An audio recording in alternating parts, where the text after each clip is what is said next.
એટલે પછી મારા વચ્ચેના મિત્ર છે એમને 2-3 મિત્ર મારા એમને કીધું ભાઈ નવનીતભાઈને તમે જો જે કાંઈ મેટર બની ધ્યાન પાડી દે, જે કાંઈ હશે એ આપણે બેસીને સમાધાન કરી નાખશું. એવા મારામાં 2-3 જણાના આ રીતે મને ફોન આવેલા મારા મિત્રોના કે જેને માયાભાઈએ ફોન કર્યા હોય કે ભાઈ નવનીતભાઈને તમે કહો સમાધાનમાં બેસી જાય, આવું ન કરે એમ.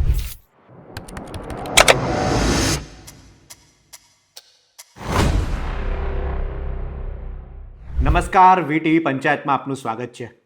બગદાણા બબાલ મામલે એસઆઈટીની તપાસ ચાલી રહી છે. તપાસનો ધમધમાટ ચાલી રહ્યો છે. આ મામલે નવા ખુલાસા સામે આવી રહ્યા છે. આ બધા વચ્ચે નવનીત બાલદિયાએ નવો ધડાકો કર્યો છે. નવનીત બાલદિયાએ વાત કરી છે કે જ્યારે તેમના પર હુમલાની ઘટના બની તેના 2 દિવસ બાદ તેમણે માયાભાઈ આહિરને ફોન કર્યો હતો. માયા આહિરને ફોન જ્યારે તેમણે કર્યો ત્યારે તેમણે ફોન ઉપાડ્યો ન હતો અને આના થોડા કલાકો બાદ માયાભાઈ આહિરનો ફોન તેમના પર આવે છે. નવનીત બાલદિયા વાત કરે છે કે જયરાજ આહિરે એટલે કે માયાભાઈ આહિરના દીકરાએ તેમના પર જે હુમલો કર્યો છે તે વિશે તેઓ માયાભાઈ આહિરને વાત કરે છે. ત્યારે માયાભાઈ આહિર કહે છે કે અત્યારે હું બહાર છું, થોડા સમય બાદ આ મેટર પતાવી દઈશું.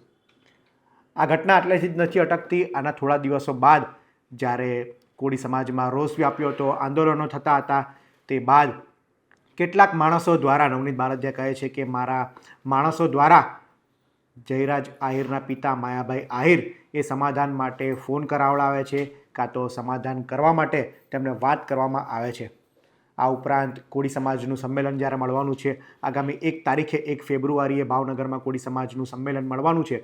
આ વિશે શું કહ્યું અને સમાધાન વિશે નવનીત બાલદિયાએ શું કહ્યું તે સાંભળીએ. મારે જે બનાવ બન્યો હતો ત્યારબાદ 2 દિવસે મેં માયાભાઈને ફોન કરેલો કે તમારા દીકરાએ જે મારી સાથે મારવાનું સાજિશ રચી છે, તમારા છોકરાએ મારા હાથ પગ તોડી નાખ્યા છે, એવી મેં માયાભાઈને એટલા માટે મેં ફોન કર્યો હતો. પછી જ્યારે માયાભાઈ મારો ફોન નહોતો ઉપાડ્યો પછી માયાભાઈનો મારામાં ફોન આવ્યો હતો. માયાભાઈનો મારામાં ફોન એટલે મેં એને વાત કરી કે તમારા છોકરાએ આવું મારી રોડે કર્યું છે. ત્યારે મને માયાભાઈ એવું કીધું કે ભાઈ હું બહાર છું, આવી જાઓ એટલે જે કાંઈ મેટર રહેશે આપણે પતાવી દઈશું. પછી થોડાક દિવસ થયા, આ બધો જે કેસ ચાલ્યો ને બધી તપાસ થઈને બધું થયું એટલે પછી મારા વચ્ચેના મિત્ર છે એમને 2-3 મિત્ર મારા એમને કીધું ભાઈ નવનીતભાઈને તમે કહો જે કાંઈ મેટર બની ધ્યાન પાડી દે, જે કાંઈ હશે એ આપણે બેસીને સમાધાન કરી નાખશું. એવા મારામાં 2-3 જણાના આ રીતે મને ફોન આવેલા મારા મિત્રોના કે જેને માયાભાઈએ ફોન કર્યા હોય કે ભાઈ નવનીતભાઈને તમે કહો સમાધાનમાં બેસી જાય, આવું ન કરે એમ. અન્ય વ્યક્તિના કોઈ ફોન આવેલા હોય સમાધાન માટે શું? ના, અન્ય સમાજમાં આવતા હોય પણ ટૂંકમાં મારી સુધી કોઈ હજુ, કારણ કે મેં પહેલેથી જ મારા સમાજને કીધેલું છે કે ભાઈ સમાધાન બાબતે મારી પાસે કોઈ આવવું નહીં ને મારે ક્યારેય સમાધાન કરવું નથી. એનું કારણ કે એક આ દાખલો બેસે આ બાબતનો કે ભાઈ આ તો મારી સાથે ઘટના બની છે, અન્ય કોઈ સાથે ન બને ને એને કાયદાનું ભાન થાય એટલા માટે મારે સમાધાન કરવું નથી. જે કાયદા કાનૂન રીતે મારે લડવી પડશે હું લડીશ. આ નવનીતભાઈ ભાવનગર શહેરમાં મહાસંમેલન યોજાવા જઈ રહ્યું છે 1 તારીખે, તો તમારું શું કહેવું છે?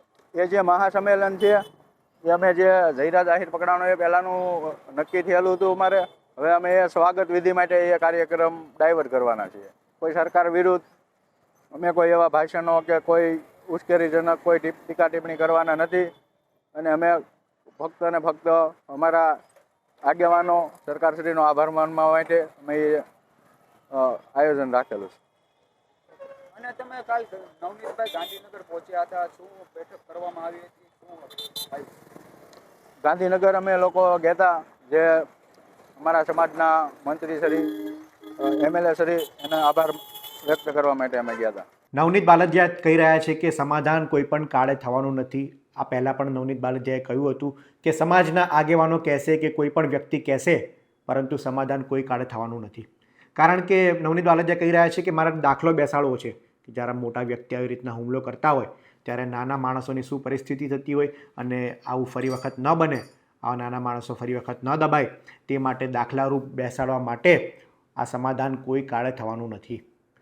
ત્યારે આગામી સમયમાં હવે સમાધાન થાય છે કે કેમ તે જોવું રહ્યું. આ ઉપરાંત નવનીત બાલદિયા કહી રહ્યા છે કે માયાભાઈ આહિર તેમને સમાધાન કરવા માટે ફોન કરાવી રહ્યા છે. આ વિશે માયાભાઈ આહિરનું પણ શું કહેવું છે? તેમનું નિવેદન આજ સુધી સામે આવ્યું નથી. તેઓ ઘટનાને લઈને ખુલીને બોલ્યા નથી. આ ઘટનાને 25-30 દિવસ જેટલો સમય થવા આવ્યો છે પરંતુ માયાભાઈ આહિરનું નિવેદન કોઈ પણ પ્રકારનું સામે આવ્યું નથી. કટાક્ષમાં તેમણે એક વાત ચોક્કસ કહી હતી એક કાર્યક્રમમાં, પરંતુ તેમના દીકરા પર જે આરોપ લાગી રહ્યા છે, તેમનો દીકરો અત્યારે જેલમાં છે, તેમના વિશે તેમનું શું કહેવું છે, નવનીત બાલદિયા જે આરોપ લગાડી રહ્યા છે, સમાધાનની વાત થઈ રહી છે, તે વિશે માયાભાઈ આહિરે પણ ચોખવટ કરવાની જરૂર છે. આ ઉપરાંત સંમેલન પર વિશે પણ નવનીત બાલદિયાએ વાત કરી કે સંમેલન પહેલાં ન્યાય માટે હતું, પરંતુ હવે ન્યાયની આશા જાગી છે, ત્યારે સરકાર વિરુદ્ધ કોઈ પણ શબ્દ બોલવામાં નહીં આવે. પહેલાં કોળી સમાજમાં રોષ હતો, પરંતુ જયરાજ આહિર અત્યારે જેલમાં છે, ત્યારે હવે માત્ર આ સન્માન સમારોહ યોજાવા જઈ રહ્યો છે. આ સંમેલનને પણ કેટલો પ્રતિસાદ મળે છે, કોણ કોણ આગેવાન આવે છે, કોણ કોણ નેતા આવે છે, તે જોવું રહ્યું. આ અંગે આપનું શું માનવું છે તે અમને કોમેન્ટમાં જરૂર જણાવશો. આવા જ ઇન્ફોર્મેટિવ વિડીયો માટે VTV પંચાયત જોતા રહો. ધન્યવાદ.